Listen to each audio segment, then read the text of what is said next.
Hello guys, I am Anupma and welcome to my channel and Count Accountancy with Anupma. It's a one-stop destination for learning and exploring accountancy. I hope कि आप सब लोग अच्छे से होंगे और आप लोग अकाउंट्स को पढ़ना एंजॉय भी कर रहे होंगे. Guys, generally accepted accounting principles जिन्हें हम शॉर्ट में गैप कहते हैं, ये बहुत ही इम्पॉर्टेंट टॉपिक है. और क्योंकि ये अकाउंटिंग का बेसिस है, इसलिए बहुत ज़रूरी है कि हम इन प्रिंसिपल्स को डिटेल में अच्छी तरह से समझें. यही रीज़न है कि मैंने गैप के प्रिंसिपल्स को 3 वीडियोस में कवर करने की कोशिश की है. पिछले 2 वीडियोस जो हैं वो अपलोड किए जा चुके हैं, जिनका लिंक आपको डिस्क्रिप्शन बॉक्स में मिल जाएगा. उन वीडियोस में जो हमने टॉपिक्स कवर किए थे वो थे business entity concept, money measurement concept, accounting period concept, going concern concept और हिस्टोरिकल कॉस्ट कंसेप्ट.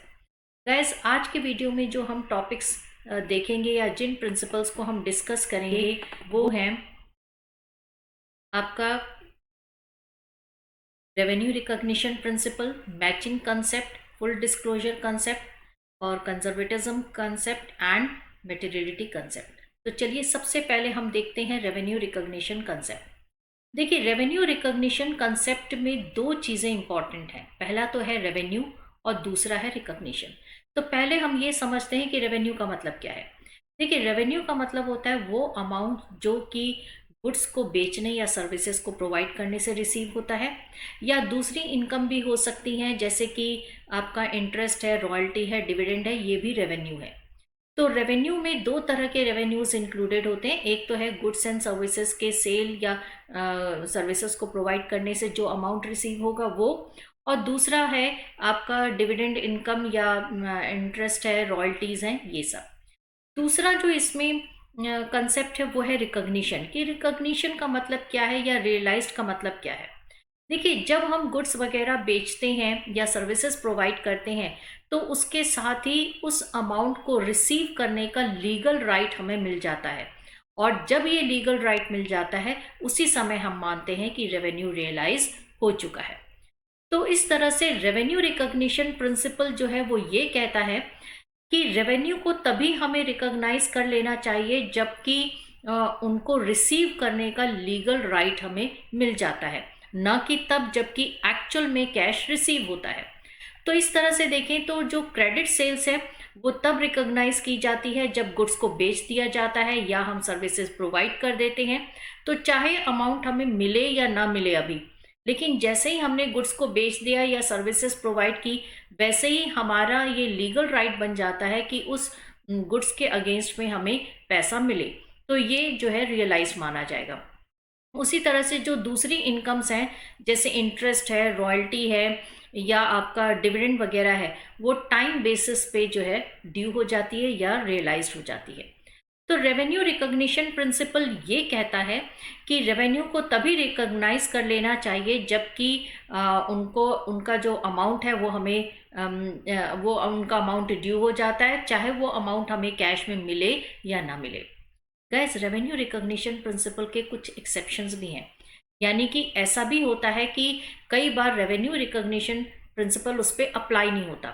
जैसे कि हम कंस्ट्रक्शन वर्क लेते हैं. आप जानते हैं कि कंस्ट्रक्शन वर्क में जो कॉन्ट्रैक्ट है वो 2 3 4 सालों का मिलता है. सपोज करिए कि हमने एक मॉल कंस्ट्रक्शन का कॉन्ट्रैक्ट रिसीव किया है और ये मॉल हमें 3 साल में कंस्ट्रक्ट करके देना है. अब अगर हम रेवेन्यू रिकॉग्निशन प्रिंसिपल के अकॉर्डिंग देखें तो जब 3 साल बाद हम ये मॉल को बना करके उस पर्सन को सौंपते हैं या कॉन्ट्रैक्टी को देते हैं जिसने हमें कॉन्ट्रैक्ट दिया है, तभी जाके हमारा रेवेन्यू रियलाइज होना चाहिए. लेकिन कंस्ट्रक्शन वर्क में ऐसा नहीं होता. कंस्ट्रक्शन वर्क में क्या होता है कि हर साल प्रोपोर्शनेट अमाउंट रियलाइज होता है. सपोज करिए कि हमें एक मॉल कंस्ट्रक्शन का मिला है कॉन्ट्रैक्ट जो 3 साल का है और हमें 1 करोड़ रुपए कॉन्ट्रैक्ट प्राइस है. फर्स्ट ईयर में क्या होता है कि हमने 30 लाख रुपीस का काम किया. अब जब हम ये काम 30 लाख का कर लेते हैं तो फिर हम जिस पर्सन ने हमें कॉन्ट्रैक्ट दिया है, जिसे हम कॉन्ट्रैक्टी कहते हैं, हम उसको बताते हैं कि जी 30 लाख का काम हो गया, आप आकर के देख लीजिए. वो अपने इंजीनियर को भेजेगा और काम को सर्टिफाई करवाएगा. सपोज करिए कि जो 30 लाख का काम हमने किया था उसमें से 25 लाख का काम जो है वो इंजीनियर ने सर्टिफाई कर लिया है, यानी अप टू द मार्क कह दिया है. तो ये जो 25 लाख रुपए हैं ये रियलाइज्ड माने जाएंगे, यानी जैसे ही उसने सर्टिफाई किया कि हाँ जी 25 लाख का काम आपने डन कर दिया है और वो अप टू द मार्क है, वैसे ही हमारा रेवेन्यू रियलाइज हो जाएगा या ड्यू हो जाएगा। सेकेंड ईयर में सपोज करिए हमने 50 लाख का काम किया और अगेन हमने इंजीनियर को बुलाया, इंजीनियर ने आके 45 लाख रुपीस का जो काम है वो सर्टिफाई कर दिया, तो हमारा ये रेवेन्यू रियलाइज हो जाएगा 45 लाख। थर्ड ईयर में हमने रिमेनिंग काम किया और उन्होंने पूरा सर्टिफाई कर दिया, पूरा 30 लाख रुपीस मिल गए, तो इस तरह से ये 30 लाख रेवेन्यू रियलाइज होगा। अगर आप इन तीनों को टोटल करेंगे तो ये पूरा 1 करोड़ बन जाता है। तो कंस्ट्रक्शन वर्क में जहां पर कॉन्ट्रैक्ट 2-3 साल में का होता है, वहां पे रेवेन्यू जो है वो प्रोपोर्शनेट रियलाइज होता है, न कि at the end of the contract. दूसरा जो एक्सेप्शन है इसमें वो है हायर परचेज सिस्टम पे जब हम गुड्स बेचते हैं। हायर परचेज सिस्टम का मतलब है कि हमने गुड्स जो है वो बेच दिया और इसका पैसा हमें थोड़ा थोड़ा करके ईएमआई के फॉर्म में मिलेगा।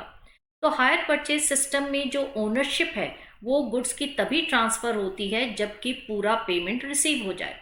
तो इसमें हम क्या करते हैं कि जितना प्रोपोर्शनेट इंस्टॉलमेंट हमें मिलता जाता है, जितना जितना इंस्टॉलमेंट मिलता जाएगा वो जो है आपका रेवेन्यू रियलाइज होगा। तो ऐसा नहीं है कि जब हमने मान लीजिए एक कार बेची है 5 लाख रुपए की, तो वो कार 5 लाख रुपए की हमने बेची, उसके साथ ही वो 5 लाख रुपए रिसीव करने का हमें लीगल राइट मिल जाता है, लेकिन क्योंकि हमने इंस्टॉलमेंट पे बेचा है तो हम पूरा का पूरा 5 लाख जो है अभी रियलाइज्ड नहीं मानेंगे। 5 लाख में से पहले साल में जितनी इंस्टॉलमेंट मिल जाएगी वो रियलाइज्ड होगी, यानी वही हम अपने अकाउंटिंग बुक्स में प्रॉफिट या लॉस कैलकुलेट करने के लिए कंसीडर करेंगे। तो इस तरह से रेवेन्यू रिकॉग्निशन प्रिंसिपल ये कहता है कि जब भी कोई सर्विस हम प्रोवाइड करते हैं या हम गुड्स को बेचते हैं और बेचने के साथ ही जब लीगल राइट मिल जाता है तो वो हमारा रेवेन्यू रियलाइज्ड होता है। और जो इनकम्स टाइम बेसिस पे ड्यू होती हैं वो 12 महीने की जो इनकम है वो हमारी ड्यू हो गई। इसके अलावा जो इनकम हमें रिसीव हो रही है वो हमारे लिए रिसीव्ड इन एडवांस होगा। तो रेवेन्यू रिकॉग्निशन प्रिंसिपल जो है वो सेम एक्सपेंसेस पे भी अप्लाई होता है, यानी कि एक्सपेंसेस के लिए भी सेम हम यही कहेंगे कि जब एक्सपेंसेस ड्यू हो जाते हैं तो हम मानते हैं कि वो पे हो चुके हैं, चाहे हमने कैश अभी पे किया हो या ना किया हो। जो नेक्स्ट प्रिंसिपल है दैट इज मैचिंग प्रिंसिपल या मैचिंग कंसेप्ट। देखिए मैचिंग कंसेप्ट ये कहता है कि जिस अकाउंटिंग पीरियड का हम प्रॉफिट कैलकुलेट करना चाहते हैं उस अकाउंटिंग पीरियड को एक्सपेंसेस को उसी अकाउंटिंग पीरियड के रेवेन्यू में से मैच करना चाहिए। यानी कि अगर मान लीजिए कि हम अकाउंटिंग ईयर 21-22 का प्रॉफिट कैलकुलेट करना चाहते हैं तो 1 अप्रैल 21 से 31 मार्च 22 के बीच में जितना भी रेवेन्यू जनरेट हुआ है, रेवेन्यू जनरेट कितना हुआ है उसके लिए हम रेवेन्यू रिकॉग्निशन प्रिंसिपल को कंसीडर करेंगे। तो जो भी रेवेन्यू जनरेट हुआ है इसमें से हम माइनस करेंगे इसी टाइम पीरियड यानी 1 अप्रैल 21 से लेके 31 मार्च 22 तक में जो भी एक्सपेंसेस इनकर हुए हैं टू जनरेट दिस रेवेन्यू उसे हम माइनस करेंगे तो प्रॉफिट आएगा। यानी कि अगर हम 21-22 अकाउंटिंग ईयर का प्रॉफिट कैलकुलेट कर रहे हैं तो 1 अप्रैल 21 से 31 मार्च 22 तक जो भी रेवेन्यू जनरेट हुआ है उसमें से इसी टाइम पीरियड के एक्सपेंसेस को माइनस किया जाएगा जिससे कि प्रॉफिट कैलकुलेट किया जा सके। तो इसका जो इम्प्लीकेशन है वो क्या है पहले तो हम ये देखते हैं। देखिए ये जो मैचिंग कंसेप्ट है ये डेप्रिसिएशन को चार्ज करने का आधार प्रोवाइड करता है। डेप्रिसिएशन ऑफ फिक्स्ड असेट्स, आप जानते हैं कि जो असेट्स होती हैं वो बंडल ऑफ सर्विसेज होती हैं। सपोज करिए कि हमने एक मशीनरी खरीदी है और उसकी लाइफ है 5 साल, यानी 5 साल तक वो अपनी सर्विसेज हमें देगी। तो 5 साल तक उस मशीन से रेवेन्यू जनरेट होगा। तो जब 5 साल तक उस मशीन से रेवेन्यू जनरेट होगा तो इस मशीन की कॉस्ट को भी हम 5 में डिवाइड कर देंगे और हर साल जो प्रोपोर्शनेट अमाउंट है जिसे हम कहते हैं डेप्रिसिएशन उसे रेवेन्यू में से चार्ज करेंगे। तो इस तरह से हम ये कह सकते हैं कि जब उसने पहले साल में जितनी सर्विस प्रोवाइड की तो उस सर्विस को जनरेट करने में जो भी खर्चा हुआ डेप्रिसिएशन वो पहले साल में माइनस होगा। ऐसे ही सेकेंड ईयर में, ऐसे ही थर्ड ईयर में, फोर्थ और फिफ्थ ईयर में। तो डेप्रिसिएशन चार्ज करने का आधार जो है वो आपका मैचिंग प्रिंसिपल बनता है। और वो ये कहता है, मैचिंग प्रिंसिपल ये कहता है कि जब किसी असेट का बेनिफिट हमें 5 सालों तक मिलेगा तो उसकी कॉस्ट को भी 5 सालों में डिवाइड करके और प्रोपोर्शनेट अमाउंट जो है उस रेवेन्यू में से चार्ज करना चाहिए या माइनस करना चाहिए। सेकेंड जो इसमें इम्पॉर्टेंट इसका एप्लीकेशन है वो है कॉस्ट ऑफ गुड्स सोल्ड, कि हम हर साल रेवेन्यू में से प्रॉफिट कैलकुलेट करने के लिए हम सेल्स में से हम कॉस्ट ऑफ गुड्स सोल्ड को माइनस करते हैं। इसको इस तरह समझिए कि सपोज करिए 100 यूनिट्स प्रोड्यूस किया है और बेचा है सिर्फ 80 यूनिट्स, तो हमारी जो कॉस्ट है वो तो 100 यूनिट्स पे इनकर हुई है, लेकिन सेल जनरेट हुई है सिर्फ 80 यूनिट्स की, क्योंकि हमने 80 यूनिट्स ही बेचा है। तो हम 80 यूनिट्स की सेल्स में से 80 यूनिट्स की कॉस्ट को ही माइनस करेंगे, पूरे 100 यूनिट्स की कॉस्ट को माइनस नहीं करेंगे। इसका मतलब ये हुआ कि हम सेल्स में से कॉस्ट ऑफ गुड्स सोल्ड को माइनस करेंगे फॉर कैलकुलेटिंग प्रॉफिट। तो जो 20 यूनिट्स है उसकी कॉस्ट को हम कैरी फॉरवर्ड करेंगे क्लोजिंग स्टॉक के फॉर्म में नेक्स्ट ईयर, और नेक्स्ट ईयर जब हम इनको बेचेंगे तो उस साल के रेवेन्यू में से हम फिर इसे माइनस करेंगे। तो कॉस्ट ऑफ गुड्स सोल्ड को मैच करना चाहिए सेल्स रेवेन्यू में से, टोटल कॉस्ट को हम मैच नहीं करते हैं।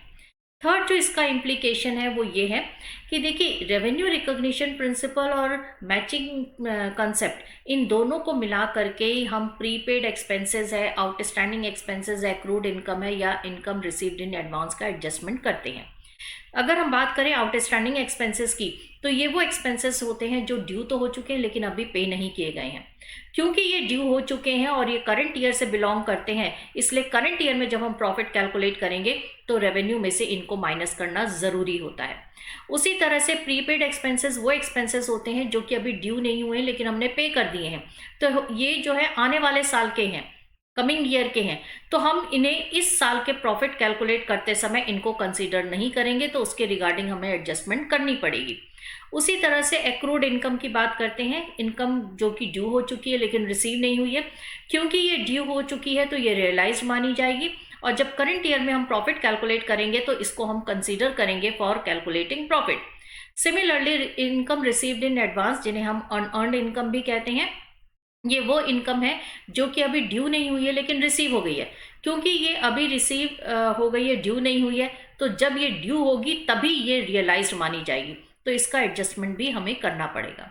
तो रेवेन्यू रिकॉग्निशन प्रिंसिपल और मैचिंग कंसेप्ट, इन दोनों को देखते हुए हम ये कह सकते हैं कि prepaid expenses, outstanding expenses, accrued income और रिसीव्ड इन एडवांस इनकम का हमें एडजस्टमेंट करना पड़ता है फॉर कैलकुलेटिंग प्रॉफिट और लॉस फॉर द ईयर।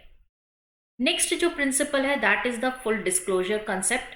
देखिए आप जानते हैं कि अकाउंटिंग इंफॉर्मेशन में के बहुत सारे यूजर्स होते हैं, ऐसे बहुत सारे यूजर्स हैं, इंटरनल यूजर्स और एक्सटर्नल यूजर्स, जिन्हें अकाउंटिंग बुक्स की या अकाउंटिंग इंफॉर्मेशन की ज़रूरत पड़ती है, यानी वो बिजनेस की फाइनेंशियल पोजीशन को जानने में इंटरेस्टेड होते हैं, और ये फाइनेंशियल पोजीशन उन्हें पता चलती है हमारे फाइनेंशियल स्टेटमेंट्स यानी प्रॉफिट एंड लॉस अकाउंट और बैलेंस शीट से। तो फुल डिस्क्लोजर प्रिंसिपल या कंसेप्ट ये कहता है कि जो भी यूजफुल, नेसेसरी और रेलेवेंट इंफॉर्मेशन है, यानी ऐसी इंफॉर्मेशन जो कि इंटरेस्टेड पार्टीज या यूजर्स या स्टेक होल्डर्स के डिसीजन मेकिंग के लिए इम्पॉर्टेंट है और उन्हें डिसीजन लेने में मदद कर सकती हैं, उन सब को जो है हमें फाइनेंशियल स्टेटमेंट्स में शो करना चाहिए। और अगर हम फाइनेंशियल स्टेटमेंट्स में शो नहीं कर पाते हैं तो उसे नीचे फुटनोट में शो करना चाहिए। यानी कि फुल डिस्क्लोजर प्रिंसिपल ये कहता है कि जितनी भी यूजफुल इंफॉर्मेशन है, मटेरियल इंफॉर्मेशन है या रेलेवेंट इंफॉर्मेशन है जो कि वेरियस स्टॉक होल्डर्स को, अलग अलग स्टॉक होल्डर्स के डिसीजन मेकिंग के लिए इम्पॉर्टेंट है और उन्हें उन इंफॉर्मेशन की ज़रूरत पड़ती है डिसीजन मेकिंग के लिए, तो वो सारी इंफॉर्मेशन को फाइनेंशियल स्टेटमेंट्स में या उसके फुट नोट्स में हमें शो करना चाहिए या डिस्क्लोज करना चाहिए। ये बहुत ज़रूरी है जिससे कि जो स्टेक होल्डर्स हैं वो अकॉर्डिंगली डिसीजन ले सकें। अब ये रेलेवेंट इंफॉर्मेशन हो सकता है कि बिजनेस के फेवर में हो और ये भी हो सकता है कि बिजनेस के फेवर में नहीं हो, जो भी हो, चाहे फेवरेबल हो चाहे अनफेवरेबल हो, वो सारी इंफॉर्मेशन जो है डिस्क्लोज करनी चाहिए, क्योंकि जो यूजर्स होते हैं वो बिजनेस की फाइनेंशियल हेल्थ को फाइनेंशियल स्टेटमेंट्स के थ्रू ही जज करते हैं। इसलिए फाइनेंशियल स्टेटमेंट्स बनाते समय इन सारी इंफॉर्मेशंस को ठीक से डिस्क्लोज करना बहुत ज़रूरी है। नेक्स्ट जो हमारा प्रिंसिपल है वो है कंजर्वेटिज्म प्रिंसिपल, या जिसे हम प्रूडेंस प्रिंसिपल भी कहते हैं। देखिए, कंजर्वेटिज्म प्रिंसिपल जो है वो ये कहता है कि प्रॉफिट्स को एंटिसिपेट मत करिए, यानी कि प्रॉफिट जब तक रियलाइज नहीं हो जाता तब तक आप उसे बुक्स में रिकॉर्ड नहीं करिए, लेकिन लॉसेस के लिए हमेशा प्रोविजन बना के चलिए। तो ये प्रिंसिपल कहता है never anticipate profits but always provide for the losses, कि प्रॉफिट के लिए आप एंटिसिपेट मत करिए कि जी ये चीज़ इतने में बिक जाएगी, वो गलत है। आप लॉसेस के लिए प्रिपेयर करिए। तो ये जो प्रिंसिपल है बेसिकली ये बेस्ड है इस कंसेप्ट पे कि हमें सेफ खेलना है, और इस तरह से करना है कि प्रॉफिट जो है ओवर स्टेटेड नहीं हो। अगर प्रॉफिट रियलाइज होने से पहले ही आप अपनी बुक्स में रिकॉर्ड कर लेते हैं तो फिर वो प्रॉफिट ओवर स्टेटेड होता है, और अगर कल को ये प्रॉफिट अर्न नहीं हुआ तो उसके अकॉर्डिंग और सारी प्रॉब्लम्स हमारी बढ़ जाती हैं। तो ये कंसेप्ट जो है वो ये कहता है कि never anticipate profit but always provide for the losses, and it is based on the assumption of playing safe so that the profit is not over stated. अब इसका जो एप्लीकेशन है वो क्या है, यानी कहाँ कहाँ पर ये यूज़ होता है। देखिए, जब हम आगे फाइनेंशियल स्टेटमेंट्स बनाएंगे तो बार बार हम इसको डिस्कस करेंगे। तो सबसे पहला तो है कि इसका यूज़ होता है आपका वैल्यूएशन ऑफ क्लोजिंग स्टॉक पे। हम क्लोजिंग स्टॉक का वैल्यूएशन करते हैं कॉस्ट प्राइस और market price which ever is less. Suppose करिए कि जो हमारे पास स्टॉक है वो 10,000 रुपीज़ का है और उसकी मार्केट प्राइस जो है वो बढ़ जाती है 13,000 हो जाती है, यानी हमें मालूम है कि जो 10,000 का स्टॉक आज हमारे पास है उसे हम अगले साल 13,000 में बेच सकते हैं, तो भी हम उसे 10,000 में ही शो करेंगे, 13,000 में शो नहीं करेंगे, जबकि हमारा इरादा अगले साल उसे बेचने का है, तब भी हम उसे 10,000 में ही शो करेंगे। सपोज करिए कि ये 10,000 रुपीज़ का स्टॉक जो है उसका हमें पता चलता है कि प्राइसेस डाउन हो गई हैं और अब हम इसे 8,000 में बेच पाएंगे, तो 2,000 का हमें लॉस उठाना पड़ेगा। तो जब हमें ये पता चल जाता है कि 8,000 में ही हम बेच पाएंगे तो हम क्लोजिंग स्टॉक को अपनी बुक्स में 8,000 पे शो करेंगे, 10,000 पे नहीं। यानी कि ये जो प्रिंसिपल है ये कहता है कि आप सेफ साइड में रहिए, यानी आप कंजर्व सोच रखिए। अगर लॉस है तो लॉस के लिए प्रोविजन बना लीजिए, लेकिन अगर प्रॉफिट का अंदेशा है तो प्रॉफिट को तब तक रिकॉर्ड नहीं करिए जब तक कि वो एक्चुअल में रिसीव ना हो जाए। जो इसका सेकेंड जो एप्लीकेशन है वो है प्रोविजन फॉर डाउटफुल डेट्स। आप जानते हैं कि हम लोग जब गुड्स बेचते हैं तो क्रेडिट सेल्स भी होती है, और क्रेडिट सेल्स में हमें पैसा कुछ समय बाद मिलता है। तो जो डेटर्स हैं उनमें से ज़रूरी नहीं कि सब लोग हमें टाइम पे पैसा दे दें या सब लोग हमें पैसा दे ही दें। कई बार ऐसा होता है कि कुछ डेटर्स होते हैं जो डिफ़ॉल्टर्स होते हैं, जो हमें पैसा नहीं देते। तो हम ये आम तौर पर अपनी एक्सपीरियंस से देख लेते हैं, बिजनेस के एक्सपीरियंस से, कि कितना अमाउंट ऐसा है, जो कितने परसेंट डेटर्स ऐसे हैं जो हमें जिनसे हमें पैसा नहीं मिल पाता है। तो सपोज करिए हमने ये जज किया कि जो हमारी क्रेडिट सेल्स है उसका 5% ऐसा है जो पैसा हमें कई बार नहीं मिलता है, तो ये डाउटफुल है। तो हमें जब पता है कि 5% लोग ऐसे हैं जो कि पैसा हो सकता है पे ना करें, तो हम उनके लिए पहले से ही प्रोविजन बना लेते हैं और उसे प्रॉफिट में से लेस कर देते हैं, प्रॉफिट कैलकुलेट करते हुए रेवेन्यू में से लेस कर देते हैं, और उसे हम कहते हैं प्रोविजन फॉर डाउटफुल डेट्स। उसी तरह से जो है provision for discount on debtors. देखिए, जब डेटर्स को हम क्रेडिट पे सामान बेचते हैं तो हम ये चाहते हैं कि हमें ये पैसा जल्दी से जल्दी मिल जाए, तो हम डेटर्स को जो है कई तरह के प्रलोभन देते हैं कि अगर आप जो है 3 दिन के अंदर पैसा पे कर देंगे तो हम आपको 5% डिस्काउंट देंगे, अगर आप 10 दिन के अंदर पैसा पे करेंगे तो हम 2% डिस्काउंट देंगे। तो ऐसे बहुत से डेटर्स हैं जो इन डिस्काउंट का ऑप्शन जो है वो अवेल करते हैं। तो हम क्या करते हैं कि हम इसके लिए एक प्रोविजन बना लेते हैं, क्योंकि हमें लगता है कि कुछ ऐसे डेटर्स हैं जो समय पर पैसा दे देंगे और उन्हें हमें डिस्काउंट देना पड़ेगा। तो ये जो प्रोविजन फॉर डिस्काउंट है ये भी आपका कंजर्वेटिज्म प्रिंसिपल या प्रिंसिपल ऑफ प्रूडेंस का एग्जाम्पल है। तो गाइस, जो प्रिंसिपल ऑफ प्रूडेंस है या कंजर्वेटिज्म कंसेप्ट है, वो ये कहता है कि आप सेफ साइड पे रहिए और आप लॉसेस के लिए तो प्रोविजन बनाइए, लेकिन प्रॉफिट को अपनी बुक्स में तब तक रिकॉर्ड नहीं करिए जब तक कि वो एक्चुअल में रिसीव ना हो जाए। अदरवाइज जो प्रॉफिट है वो ओवर स्टेटेड हो जाएगा और जिसके बाद बाकी सारी कॉम्प्लिकेशंस आपको झेलनी पड़ेंगी। जो लास्ट प्रिंसिपल है वो है मटेरियलिटी कंसेप्ट। देखिए, मटेरियलिटी कंसेप्ट ये कहता है कि अकाउंटिंग बुक्स में सिर्फ हमें मटेरियल फैक्ट्स को ही शो करना चाहिए। मटेरियल फैक्ट्स मतलब जो यूजफुल है, जो ज़रूरी हैं, उनको शो करना चाहिए, जो इम्पॉर्टेंट है उनको शो करना चाहिए। हमें जो है अनइम्पॉर्टेंट या इमटेरियल फैक्ट्स को रिकॉर्ड करने में अपनी टाइम और एनर्जी वेस्ट नहीं करनी चाहिए। अब कैसे पता चलता है कि कोई जो इंफॉर्मेशन है या फैक्ट है वो मटेरियल है कि नहीं है? तो देखिए, which information is material depends on its nature. उसके नेचर पे डिपेंड करता है कि वो इम्पॉर्टेंट है कि नहीं है। सपोज करिए कि हमने मेथड ऑफ डेप्रिसिएशन चेंज किया है, यानी हम स्ट्रेट लाइन मेथड से रिटर्न डाउन वैल्यू मेथड पे आ रहे हैं। तो जब हम डेप्रिसिएशन का मेथड चेंज करते हैं तो उससे प्रॉफिट भी चेंज होता है, और ये बात लोगों तक पहुंचानी बहुत ज़रूरी है कि हमने अपना मेथड ऑफ डेप्रिसिएशन चेंज किया, उसकी वजह से प्रॉफिट पे इम्पैक्ट पड़ेगा। तो इसे हम जो है अपने फाइनेंशियल स्टेटमेंट्स में फुट नोट में शो कर सकते हैं कि method of depreciation has been changed, और उसके अकॉर्डिंग हम अपने फाइनेंशियल स्टेटमेंट्स में एडजस्टमेंट भी करेंगे। उसी तरह से है कि सपोज करिए फ्यूचर में कोई लायबिलिटी अराइज हो सकती है। एक पॉसिबल लायबिलिटी का है कि पॉसिबल है कि फ्यूचर में कोई लायबिलिटी अराइज हो किसी भी रीज़न से, तो हम उसको फुट नोट में शो करते हैं। यानी ऐसे फैक्ट्स जो कि इम्पॉर्टेंट बेयरिंग रखते हैं यूज़र्स की डिसीजन मेकिंग में, उन सबको हमें जो है इसमें शो करना ज़रूरी होता है। तो ये जो है यूज़र्स के डिसीजन मेकिंग में भी इम्पॉर्टेंट बेयरिंग रखते हैं, और साथ में जो है ये बिजनेस के लिए भी इम्पॉर्टेंट फैक्ट हो सकते हैं। अब है कि कोई फैक्ट मटेरियल है या नहीं है, वो अमाउंट पे भी डिपेंड करता है। जैसे कि अगर मान लीजिए कि लाखों करोड़ों में जिनका टर्नओवर है, उनके लिए 100 रुपये या 1000 रुपये का अगर इधर उधर लेन देन हो जाता है तो कोई फ़र्क नहीं पड़ता, तो उसको शो करने की ज़रूरत नहीं पड़ती। हम इसमें देखते हैं जैसे स्टेशनरी है। देखिए, बिजनेस में, ऑफिस में स्टेशनरी यूज़ होती है, स्टेशनरी खरीदी जाती है, यूज़ हो जाती है। तो नॉर्मली जो बिजनेस ऑर्गेनाइजेशंस हैं या जो बिजनेस कर रही हैं, उनमें स्टेशनरी को ट्रैक नहीं किया जाता कि जी कितने पेंसिल्स आए थे, कितने रबर्स आए थे, कितने पेजेस आए थे, और उनमें से कितने यूज़ हुए, कितने अनसोल्ड, कितने अनयूज्ड बचे हैं, उसको हम ट्रैक नहीं करते।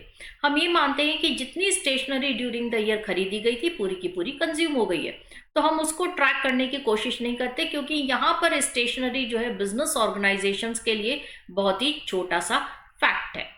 तो इस तरह से मटेरियलिटी कंसेप्ट ये कहता है कि जितने भी मटेरियल फैक्ट्स हैं उनको अपनी फाइनेंशियल स्टेटमेंट्स में शो करना चाहिए, और जो अनइम्पॉर्टेंट फैक्ट्स हैं या जो इमटेरियल फैक्ट्स हैं उनको रिकॉर्ड करने के लिए या शो करने के लिए अपनी टाइम और एनर्जी बर्बाद नहीं करनी चाहिए। तो गाइस, ये था आज का वीडियो जिसमें हमने बाकी सारे जो प्रिंसिपल्स हैं उनको डिस्कस किया। आई होप आपको ये वीडियो पसंद आया होगा। अगर आपको ये वीडियो पसंद आया हो तो प्लीज़ लाइक ज़रूर करिएगा, और अगर आप मेरे चैनल पर नए हैं तो सब्सक्राइब ज़रूर करिएगा। मेरा चैनल है एनकाउंट अकाउंटेंसी विद अनुपमा, और आप अपने कमेंट्स को जो है कमेंट बॉक्स में भी दीजिएगा, जिससे कि मुझे पता चल सके कि मुझे वीडियोस में और क्या क्या चेंजेस करने चाहिए, और मैं वीडियोस को और बेटर बना सकूं। और मेरे चैनल को प्लीज़ सबके साथ शेयर भी करिएगा। Thank you so much, guys. Thank you for watching this video, and stay tuned for the next video on quick revision of GAAP. Thank you so much. Till then, bye bye. Take care and happy learning.